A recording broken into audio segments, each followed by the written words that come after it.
இருக்குது. நல்லா பொன்னிறமாக வர்ற வரைக்கும் நம்ம வந்து இது நல்லா வறுத்தெடுக்கணும். இப்போ நம்ம வெங்காயம் பார்த்திங்கன்னா பச்சை வாடை எல்லாம் போய் நல்லா பொன்னிறமாக வந்திருக்குது. இந்த ஸ்டேஜில் நம்ம ஸ்விட்ச் ஆஃப் பண்ணிடலாம். இதை ஆற வச்சுட்டு நம்ம மிக்சியில் வந்து ஃபைன் பேஸ்ட்டாக அரைச்சி எடுத்துக்க போகிறோம். அவ்வளோதான். இப்போ மீதி வந்து இருக்கிறது புளியும் வெல்லமும் இதில் நான் சேர்த்துட்டு அரைச்சி எடுத்துக்க போகிறேன். நான் இப்போ நம்மளுடைய வெங்காய சட்னி நான் அரைச்சி வச்சுருக்கேன்.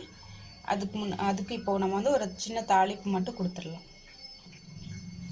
கடாயில் கொஞ்சமாக நான் எண்ணெய் ஊற்றிருக்கிறேன்.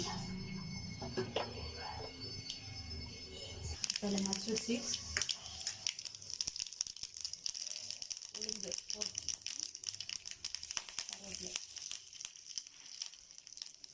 ஸ்விட்ச் ஆஃப் பண்ணிடுற கேஸை.